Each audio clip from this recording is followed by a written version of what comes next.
Praise the Lord, purihin ng Panginoon. At naayos natin, mga kapatid. At yan po ang ating mga key verse. From Book of John, chapter 14, verse 6. At ang Acts 4:12.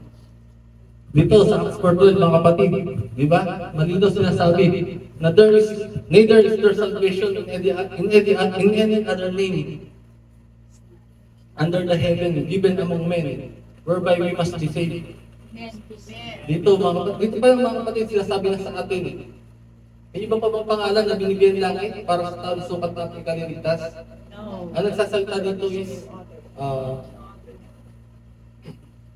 ang pagkakaano is para si Apostle Peter or si Apostle Paul.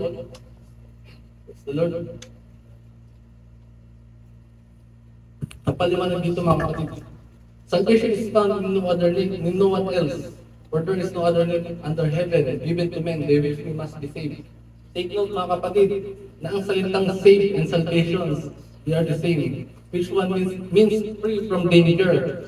Alam bakit? Kasi we are all in danger because of our sins. Lahat tayo nasa kapahamakan dahil sa ating mga kasalanan. At sino nga ba ang kailangan natin kung tayo maligtas mula sa ating mga pagkakasala, mga kapatid? Di ba walang iba kundi ang ating Panginoong Diyos na buhay? Amen. Ang ating title, what do you really need to survive in life? At ito po mga kapatid, ang ating mga basic elements na sinasabi ng science na kailangan natin para makasurvive sa ating pamumuhay. Physically, kailangan natin ng tubig, ng hangin, ng pagkain at ng liwanag. Pero sa Biblia, ano bang sinasabi sa atin? Diba? Ang Panginoong Diyos, ang sinasabi niya, I am the living water. Amen. Matatagpuan natin niya sa Book of Jeremiah, chapter 17, verse 13.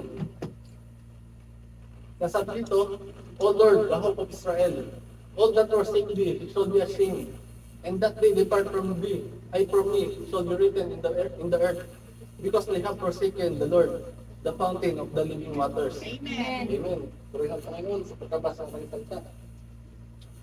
Dito mga kapatid, sinasabi, the Lord is the fountain of living water. Ano nga bang yung sabihin ng living water? Ito yung Holy Spirit, mga kapatid. Na na-receive natin nung tayo ay nabaptize, so na-receive natin yung Holy Ghost. Sinasabi dito na just as water is essential to our physical life, pinupoint din dito ni Apostle Jeremiah na ang Panginoon natin ay essential sa ating buhay bilang source of our spiritual life. At tinutukoy din sa passage na ito mga kapatid, na ang buhay natin ay hindi lang ganun kasimple. Hindi po ba? Na ina-acknowledge dito yung panahon ng tagtuyot, tag-init. Diba mga kapatid? Sino sa atin dito nakakaranas ng mga problema na pinagdaraanan natin sa ating mga buhay? Diba? Lahat po tayo, especially tayo nasa bahay pa ng bahay na, makakaranas tayo ng mga problema na ating pagdadaanan. Amen. Hindi po ba? Yung tinatawag na naging lukewarm Christian tayo, yung may mga time na parang ayaw natin mag-attend. Bakit? Kasi we're dying of spiritual life. Kaya kailangan natin, ano ang kailangan sa ating buhay? Ang ating Panginoong Diyos. Amen. Dahil siya ang magbibigay sa atin ng buhay spiritually. Amen. Dahil dito sinasabi, siya ang fountain of living water. Itong verse na ito ay sinusupport din from the New Testament, from the Book of John, chapter 7, verse 37 to 39.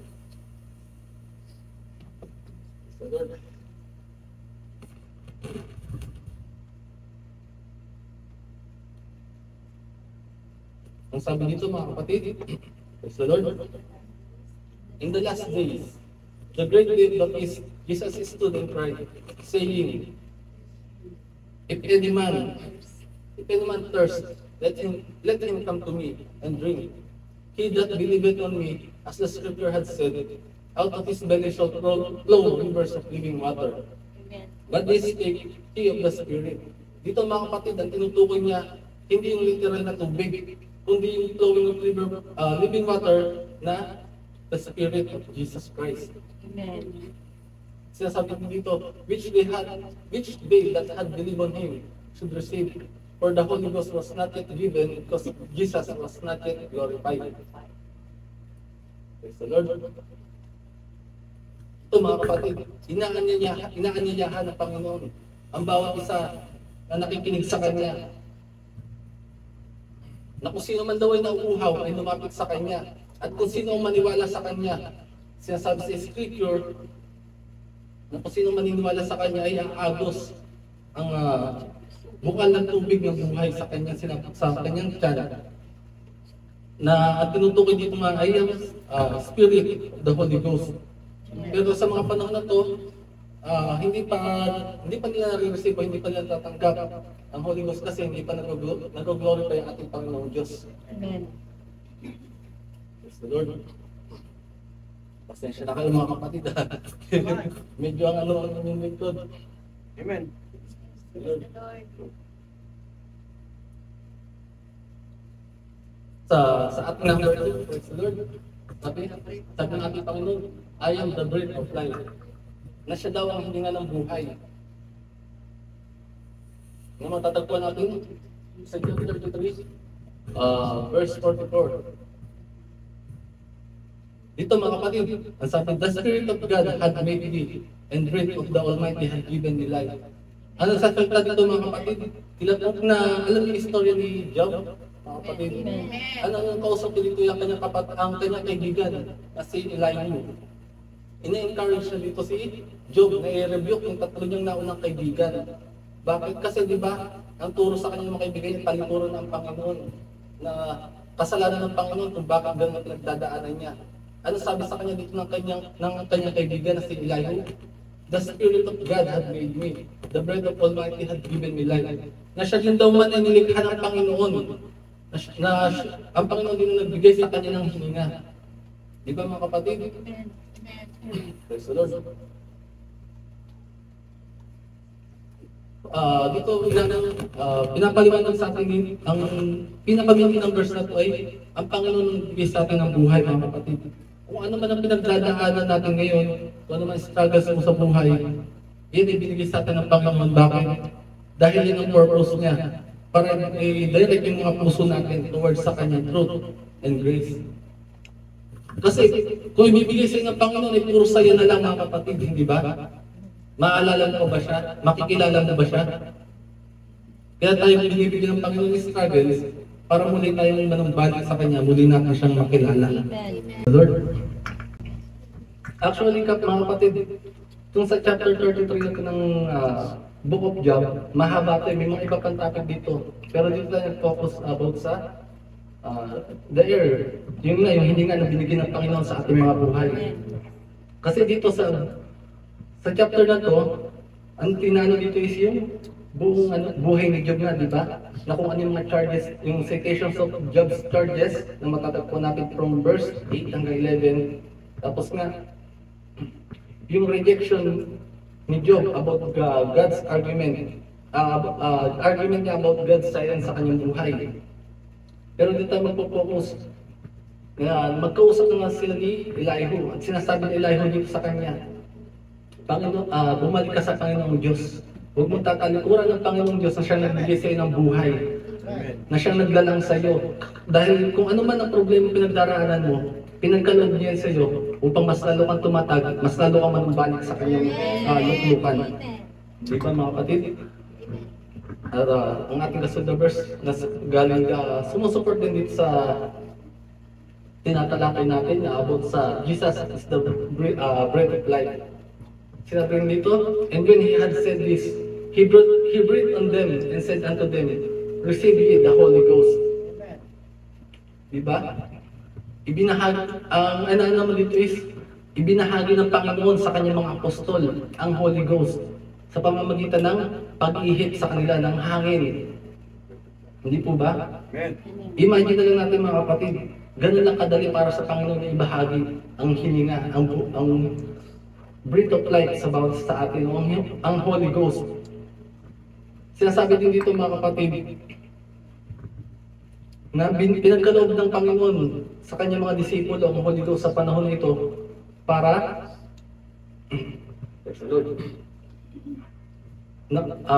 kumbaga, yung kabanalan niya, ibinahagi niya mismo sa kanyang mga alagad, sa kanyang mga apostol, na upang maghayo o maghayag ng kanyang mga salita at kung magkaroon sila ng kakayahan makapagpatawad tulad ng pagpapatawad sa atin ng ating Panginoon.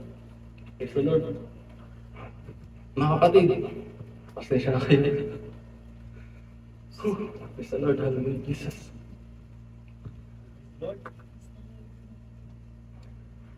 Sinasabi din dito mga kapatid sa passage na to, they received the Holy Ghost, the Holy Spirit, they received the Spirit of the Holy Ghost. So they could forgive sins as Jesus himself did. But the Holy Spirit would come upon them in power to guide the church. Amen. Amen.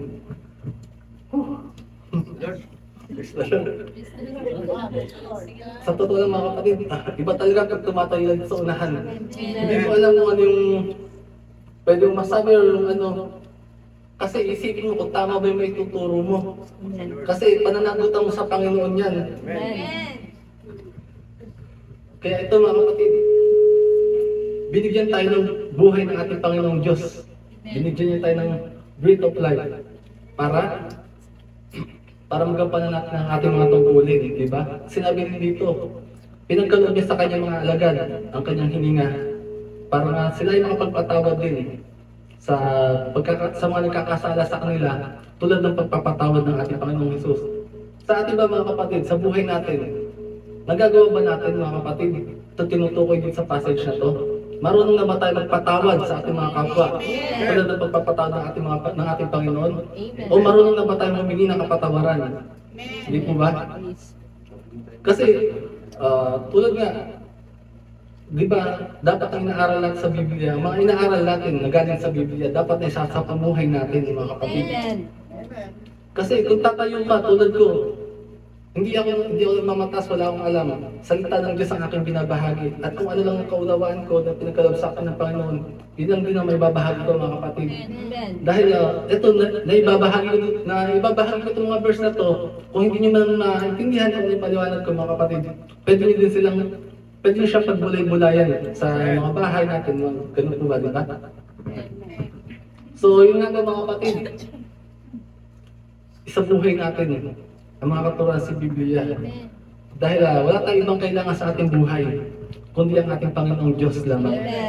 Na siyang nagbigay sa atin ng buhay, na siyang dumalang sa atin, na siyang nagsisilbing fountain of living water, siyang bukal ng tubig na buhay, na siyang nagbigay sa atin ng buhay ng hangin. Hindi po ba mga kapatid? At sa ating number 3, sabi ng Panginoon, I am the bread of life, na siya daw po ang tinapay ng buhay. Di ba?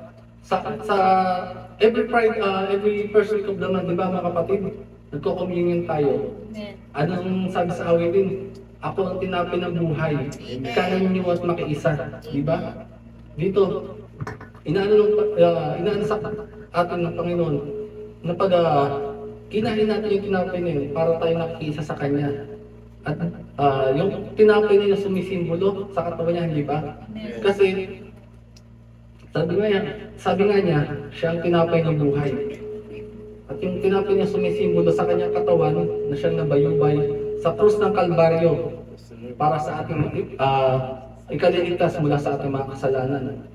At yun ang yun yung matatagpuan natin sa Book of Deuteronomy chapter 8 verse 3. And he humbled thee and suffered thee to hunger and fed thee with manna, which thou knowest not, neither did thy fathers know, that he might make thee know that the man doth not live by bread only, but every word that proceeded out of the mouth of the Lord doth man live. Dito mga kapatid sinasabi na kung alam niyo, kung natatandaan natin, nung panahon na tumawid sina Moises sa dagat, kasama niya yung mga alagad, yung mga tagasunod ng ating Panginoon, hindi po ba? Nung pagtawid sa dagat, pinakain sila ng Panginoon ng tinapay. Saan nga ba galing ang tinapay na yun? Di ba? Sa Panginoon. At sinasabi dito, this verse is recounting what God did back from Exodus. Itong passage na is meron din siya supporting from Book of Exodus. Sinasabi dito, providing bread from heaven for His people on a daily basis. Here God is telling us why He did that. He did that so that they would know that they live, like your sustenance is based not on bread alone, but on the words of God and the provision of God in His Word. It's the Lord. Sa totoo lang mga kapatid, maraming paraan para tayo mapakain o mabiyayaan ng Panginoon. Di ba? Amen. Pero bakit nga ba sila pinakain ng Panginoon sa ganung paraan ng panahon na yun? Ito yung ilang paraan na ginawa ng Panginoon para maalalahanan ng tao na kaya silang pakainin ng Panginoon physically. Pero hindi sila masussustain ng pagkain na yun dahil kailangan pa rin nila ang pagkain mula sa Panginoon, kundi spiritually. Amen. Nasabi dito, think about that God was teaching them. Ayun nga po, dito na, this verse reminds us there is sustenance in the Bible. Amen. Na tayo ay kaya natin mabuhay. Hindi physically kailangan natin ng pagkain, literal na pagkain. Pero kung spiritual, kailangan natin din ng pagkain mula sa Biblia. Mga katuruan mula sa Biblia. Amen. Sinasabi din dito sa Book of John, chapter 6, verse 35. And Jesus said unto them, I am the bread of life. He that cometh to me shall never hunger, and he that believeth on me shall never thirst. Dito mga kapatid, malinaw, di ba? Ang Panginoong Diyos mismo nagsasalita. At ang Panginoong Diyos, di ba? Alam natin na tapat siya sa kanyang mga salita, sa kanyang mga pangako sa atin. Na kung ano man daw, na kung sino man daw ang lumapit sa kanya, ay hindi na magugutom at hindi na mauuhaw kung sino mang maniwala sa kanya. Dito, pinapatunayan ng Panginoon na siya ang ating good provider. And Jesus is the bread of life. At sinasabi din dito ng Panginoon na pinapangako niya na kung sino man daw maniwala o sumunod sa Kanya ay hindi na magugutom o mauuhaw kailan paman. So, ano nga ba ang sinisimbolo ng bread of life, mga kapatid, para sa atin? Ano ba ang tinutukoy dito ng Panginoon na I am the bread of life? Well, para i-simplify natin, sinasabi ng Panginoon, oo, mabubusog ka ng pagkain literal, pero hindi nito masasatisfy ang spiritual na pangangailangan mo. Kahit anong kain ang gawin mo mga kapatid, kung gutom ka uhaw ka sa salita ng Panginoon, hindi masasatisfy ang katawan mo. Lord. Praise the Lord. Sinasabi nga, hindi ka mabubuhay or hindi ka makakasurvive. Tulad ng topic natin ngayon, what we really need in life to survive. Hindi ka makasurvive sa buhay mo, spiritually o maging physically man, kung wala ang Panginoong Diyos sa buhay mo. Amen. At sa ating aralin sa number 4, sabi ng Panginoon, I am the light of the world. Praise the Lord. From the book of Isaiah, chapter 42, verse 6, sabi dito, I the Lord have called thee in righteousness, and will hold thine hand, and will keep thee, and give thee for the covenant of the people, for a light of the Gentiles. Praise the Lord. Ang nagsasalita dito, ang Panginoon, ang kanyang divine nature. At sinasabi dito na praise the Lord, may papadala siya para sa mga tao, magsisilbing liwanag sa kanila, mga kapatid. At ang tinutukoy niya dito ay ang ating Panginoong Hesukristo, na siya magkakatawang tao upang magdala ng upang iligtas sa bawat isa, magsilbing liwanag sa mga hentil na tulad natin. At ang tinutukoy niya sa passage na ito, mga kapatid, pinaprophesy dito yung plano sa atin ng Panginoon upang gamitin ang kanyang alagad sa ating kaliligtas. At dito rin dineclare ang unang prophecy. The first declaration of the prophecy is that God's presence will be with His servants. He who has called Him will not leave Him to task alone. Na isinugo niya ang kanyang anak, ang ating Panginoong Hesukristo, upang mag-akay sa atin, upang hindi tayo pabayaan na gawin ang ating mga tungkulin na mag-isa lamang. Dahil sabi nga, Hindi mo magagawa ang bawat plano mo sa buhay kung wala ang Panginoon, kung hindi mo siya isinasama. Amen.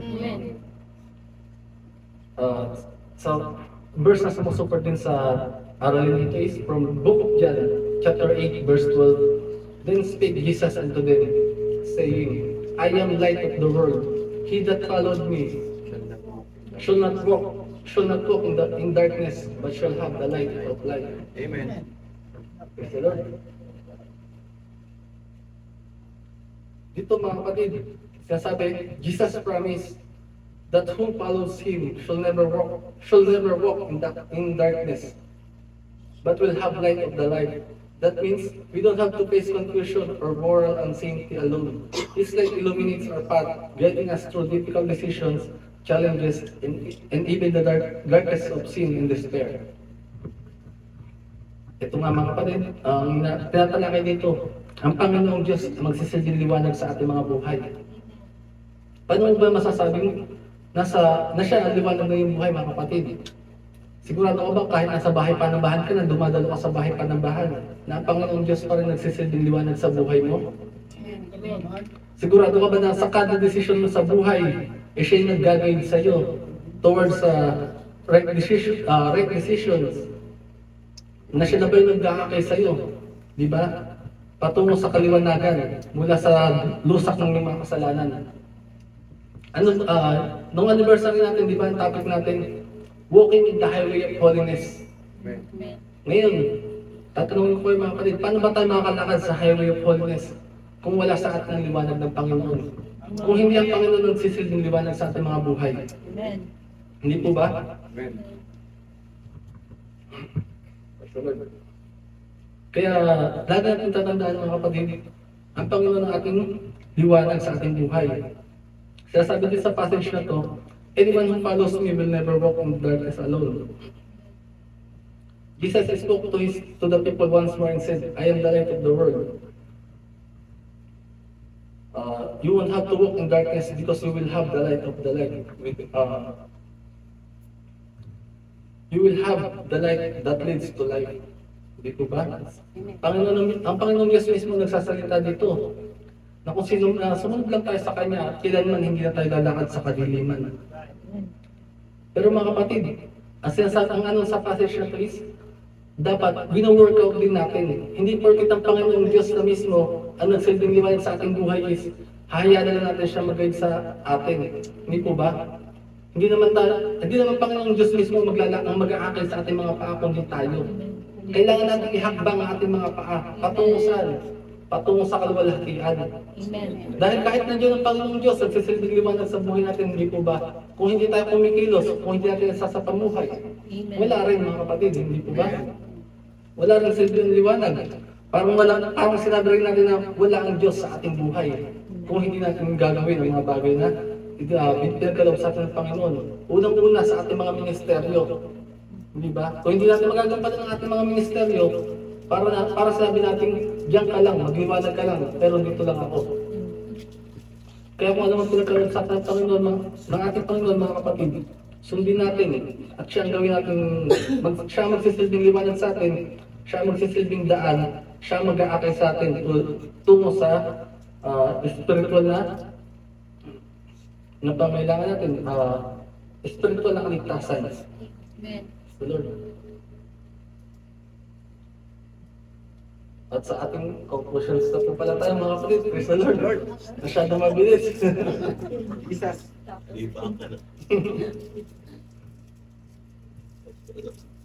Sa ating conclusions, from the book of John 6:33 to 35, sabi dito, for the bread of God is he which cometh down from heaven, and giveth light unto the world. Then said they unto him, Lord, evermore give us this bread. And Jesus said unto them, I am the bread of life. He that cometh to me shall never hunger, and let not believe on me shall never thirst. Sasabi dito, pinapatunayan dito ng Panginoon na siya nga daw ang tunay na tinapay ng buhay.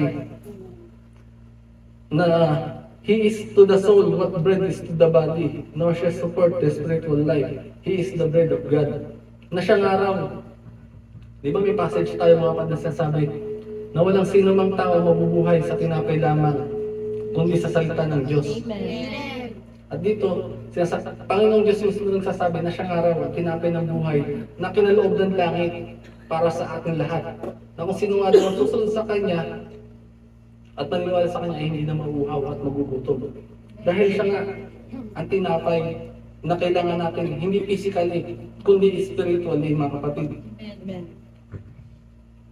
Na siya ang tinapay na magsusustain ng ating pangailangan, ng ating gutom spiritually. Praise the Lord. Sasabi din dito, with the food of His teaching, nothing else is needed for the living in truth. Prayer can be a time being grateful to God for this word of life and for this bread, which means that God is never far away from us. The word and the bread nourishes us all the days of the word and the bread nourishes us all the bread of life. The bread of Jesus is His own life. Amen. Praise the Lord. Ito mga kapatid, di ba? Sabi nga, the bread of Jesus is His own life. Ang tinapay ng ating Panginoon ay walang iba kundi ang Kanyang sariling buhay. Na siyang pinagkaloob niya sa atin, na siyang tinubos niya sa ating mga pagkakasala, mga kapatid, hindi po ba? Na napako siya sa krus ng Kalbaryo, na nalatigo siya ng maraming beses para saan? Para sa ating ikaliligtas. Pinagkaloob niya ang Kanyang sariling katawan, sariling buhay. Kaya, praise the Lord. Lagi natin tatandaan ng kapatid, ng Panginoong Diyos, kailanman niya hindi nalayo sa atin. Kailangan, sa pangailangan natin spiritually o physically, nandyan palagi ang Diyos. Praise the Lord.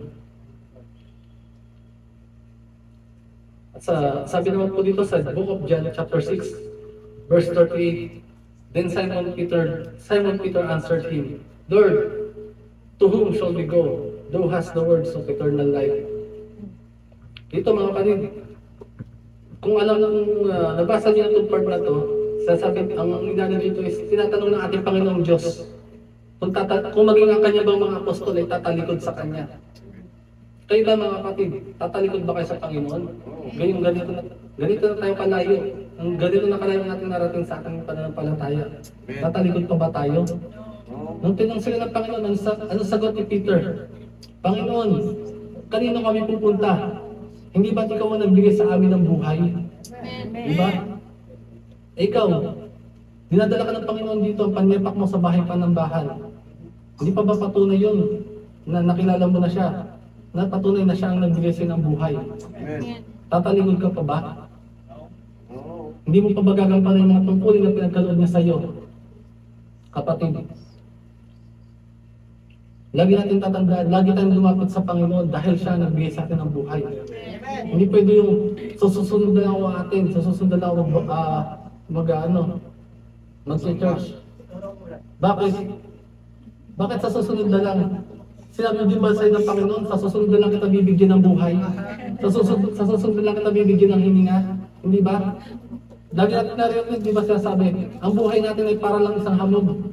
Kinukumpara lang sa hamog o sa usok na pwedeng mawala anytime. Pwedeng bawiin sa atin ng Panginoon. E ngayon, paano kung biglang bawiin sa'yo ng Panginoon ng buhay mo, hindi ba? Kaya lagi natin tatandaan, huwag tayong lalay sa Panginoon, huwag tayong tatalikod sa Panginoon. Sa haba-haba ng mga araw na dumaraan, every Friday na lang tayo atin sa Panginoon. Hindi pa natin magawa. Every Friday na lang tayo sasamba. Every Friday na lang tayo magpupuri na sama-sama, di ba? Tapos hindi pa tayo mag-aatin, tatalikod pa tayo. Kaya mga kapatid, tatanungin ko kayo, tingin nyo ba, nasa inyo na ang Panginoon ngayon? Or iba yung Espiritu na sumasa inyo?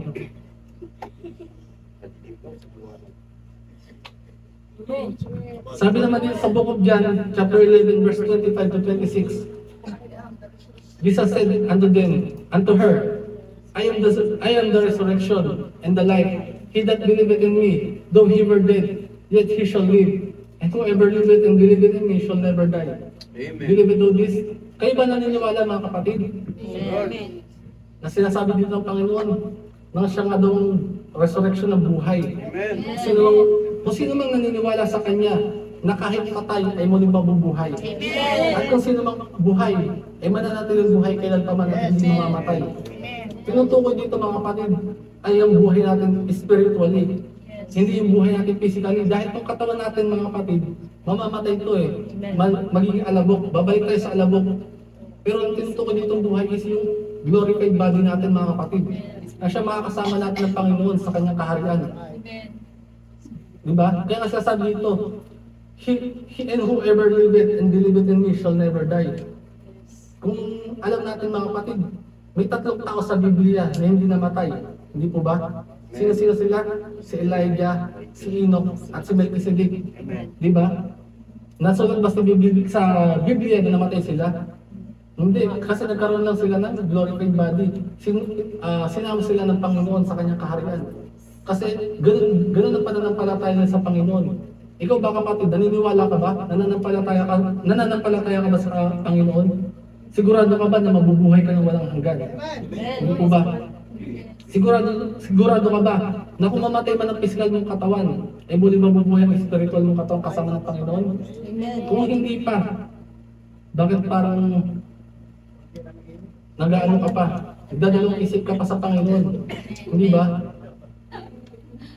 Praise the Lord. Pasensya na kayo mga kapatid at so, lagi natin tatandaan ang Panginoong Diyos ang nag-iisang kailangan natin sa ating buhay. Amen. Kailanman huwag tayong lalayo sa Kanya, kailanman huwag tayong tatalikod sa Kanya. Amen. At unang-unang at higit sa lahat, lagi natin gampanan ang mga tungkulin at nagkaloob niya sa atin upang maluwalhatin natin, madakilan natin siya sa ating mga buhay. Amen. Sabi naman po dito sa Book of John, chapter 4, verse 10. Ang Panginoong Diyos ulit dito nagsasalita mga kapatid. Sabi niya, "If thou knowest the gift of God, and who it is that said it to thee, give me to drink, thou wouldest have asked of him, he would have given thee the living water." Praise the Lord.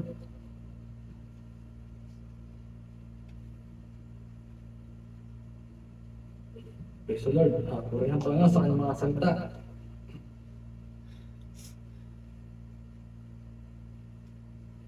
Dito, ang pinto ko naman sa passage na ito mga kapatid is the one core principles involved in evangelism is the idea of felt and need. In short, a person cannot act to correct a problem they don't know they have. Here, Jesus is introducing the woman to the fact that she has a spiritual thirst which need to be satisfied. Dito mga kapatid, tinutukoy sa atin ang verse na ito na isang taong araw ay hindi makakakilos at hindi may tatama ang kanyang mga problema na hindi niya alam na meron siya. Hindi ba? Ikaw ba kapatid, makakakilos ka ba kung mapupunan mo ba ang spiritual mong pangangailangan kung hindi mo alam na kulang ka sa spiritual na paniniwala? Sinasabi dito, i-simplify natin. Magagamot mo ba ang sakit mo kung hindi mo alam na merong masakit na gano'n? Hindi ba? Kaya dito, sinasabi ng Panginoon, kausap na dito yung babae. Tinatalakay niya sa babae na hindi literal na uhaw ang kailangan ng babae. Uhaw siya spiritually, hindi physically. At kailanman, sinasabi dito, na kahit anong inumin mo, hindi masasatisfy ang katawan mo.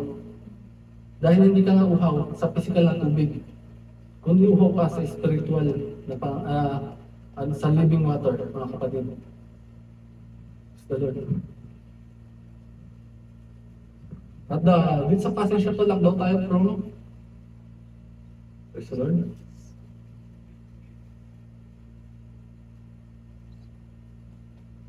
From chapter 10, lockdown tayo sa 13. Ito kalawasang pa rin po ito mga kapatid.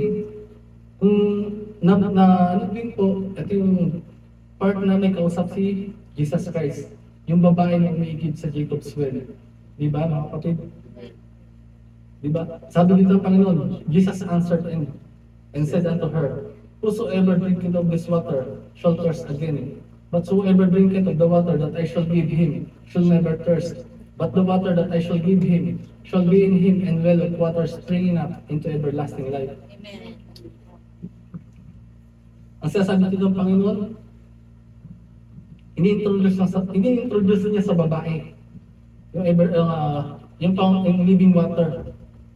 Sinasabi nga dito sa babae na, yung tubig na iniigib mo, na kung sino mang lalaki na inom niyan, ay muling mauuhaw. At malamang lahat ng tao ay iinom niyan. Dahil lahat naman ng tao, alam naman natin kahit tayo, physically, alam natin na mauuhaw at mauuhaw tayo.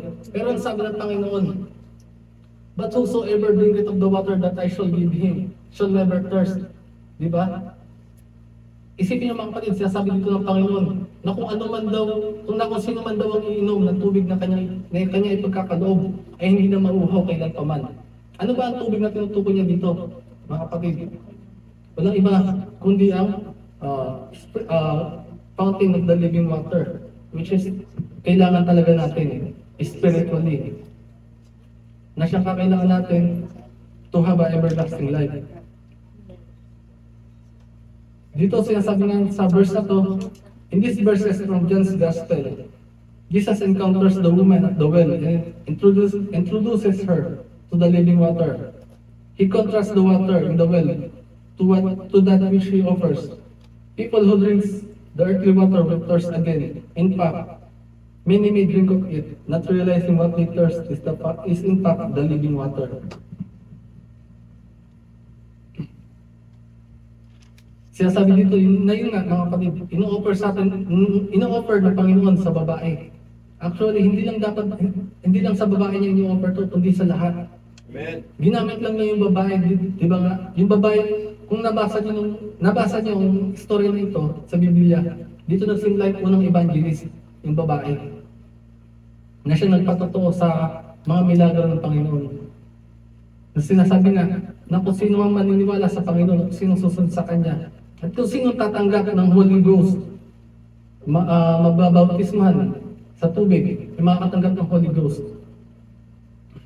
Sunod. Sensya na kayo mga kapatid, medyo nawala ulit ako.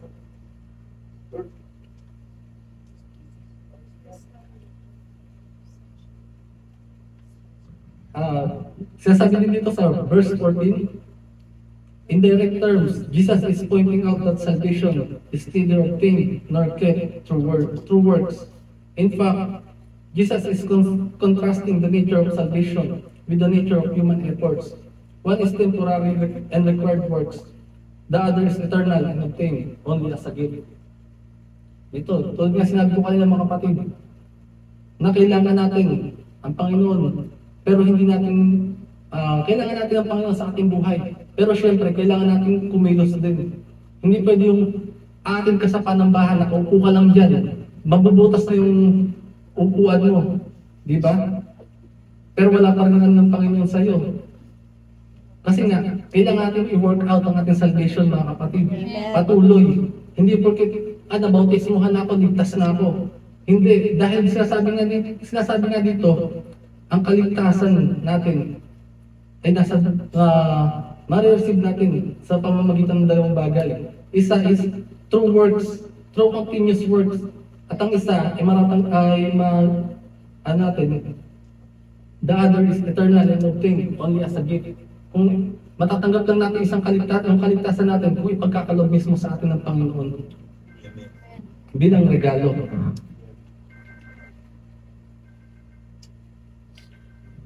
Sinasabi din,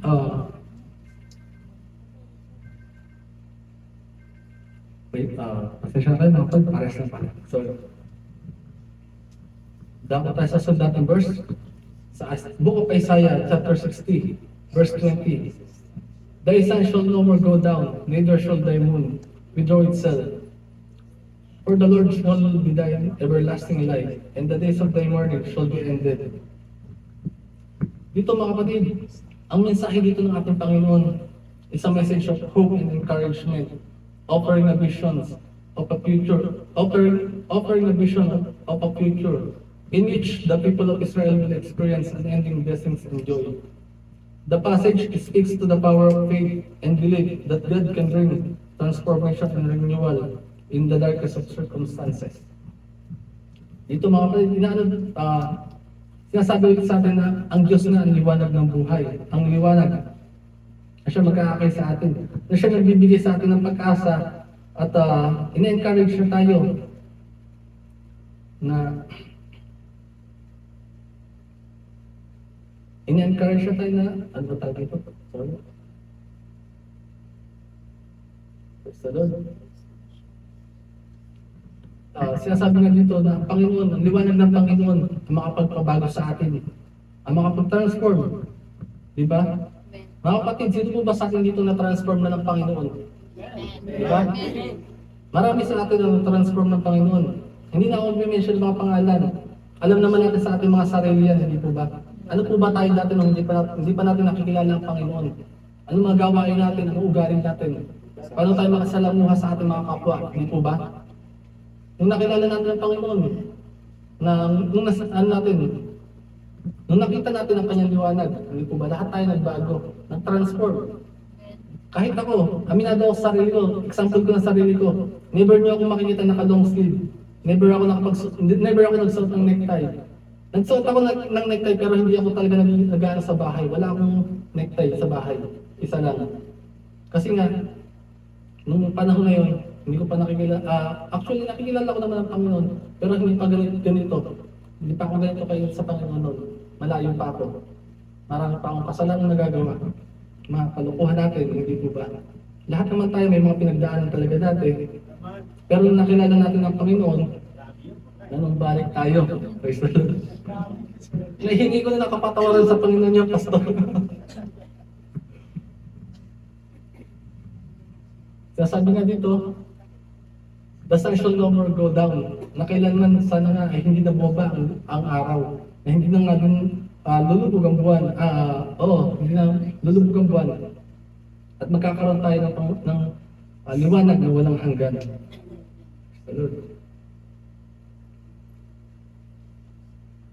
Sa 1 Corinthians, mga kapatid, sa 10, verse 3 to 4, and did all eat the same spiritual meat, and did all drink the same spiritual drink. For they drank for that spiritual rock that followed them, and that rock was Christ Jesus. Amen. Ito mga kapatid, sinasabi sa passage na to, in a world where temptation abound, it is crucial for believers to understand the significance of their spiritual sustenance. The children of Israel, during their journey through the wilderness, were provided both manna and water, described as a spiritual food and drink. Sinasabi dito mga kapatid, dito sa ating daigdig, sa sanglibutan, na maraming tukso, na maraming iniaalay sa atin sa sanglibutan para muli tayong bumalik, dito ba? Para lumayo tayo sa Panginoon. Pero meron pa rin sa atin ng Bible na merong sustenance.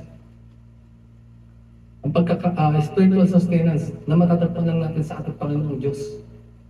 Na kung ano man ang kayang ialay sa atin ng sanglibutan, ay kayang higitan ng ating Panginoong Diyos. Na sasabi nga dito, na kung sino man ang kumain ng spiritual na karne at uminom ng spiritual na tubig, ay silang umiinom ng spiritual na bato na siyang sumusunod sa kanila. At ang batong ito ay walang iba, kundi ang ating Panginoong Jesucristo lamang. Sinasabi din sa verse ito, in this chapter, the Apostle cautions the Corinthians. Mga Corinthians at yung mga Corinthian at yung mga tao tinutukoy dito. Sinasabihan sila again, pinapaalalahanan sila against the security on account of their gifts, knowledge, and profession. Since men of great characters and enjoying high privileges have fallen into sin and have been severely punished, and he particularly cautions against idolatry and all appearance of it.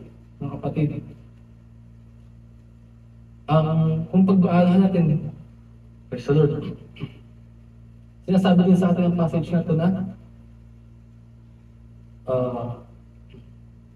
pakaingatan daw natin mga kapatid kung anong regalo ang kinaloob sa atin ng Panginoon, kung anong kaalaman ang pinagkaloob niya sa atin, na ang kaalaman at binigay niya sa atin ay gamitin natin sa kabutihan, sa paghahayag ng kanyang mga salita, sa paghahayag ng kanyang kabanalan.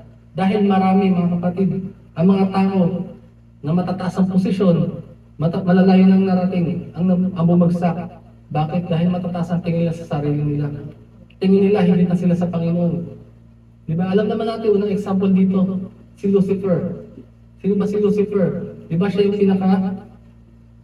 pinaka-perfectong anghel na nilikha ng Panginoon? Hindi ba? Pero yung ginawa niya, masyado siya nagmataas. Gusto niya mas higitan pa ang Panginoon. Di ba? Wala naman siguro sa atin yan dito mga kapatid, hindi po ba? Wala sa atin ang mataas ang tingin sa sarili. Na kesyo ganito, kesyo ganyan ako. Lahat tayo mga kapatid, tumatayo dito sa pulpito. Ginagamit tayo ng ating Panginoong Diyos. Hindi dahil sa ating nalalaman. O hindi dahil sa kung ano tayo. Ginagamit niya tayo dahil nilikha niya tayo. Dahil walang ibang mas tataas pa sa Panginoong Diyos. Ginagamit tayo ng Panginoon upang maluwalhati at madakila ang kanyang pangalan. Amen. Sa ating last verse mga kapatid, sinasabi nga, but it is written, man shall not live by bread alone, but by every word that proceeded out of the mouth of God. Amen. Di ba? Mga kapatid, ikaw ba? Tatanungin ko kayo mga kapatid, kaya mo ba mabuhay lang sa tinapay? Kaya mo ba mabuhay hanggang wakas, hanggang sa huling hininga mo, na hindi mo nakikilala ang Panginoon? O hindi ka nakakarinig ng salita ng Panginoon? Di ba? At pinapatunayan lang sa atin ng Panginoon na kailanman kailanman walang taong mabubuhay o makakatanggap ng eternal life nang hindi nakakakilala sa Kanya o nang hindi nakakarinig ng Kanyang mga salita, mga kapatid. At yun lang po mga kapatid sa mapagpapagaling sa aking lahat.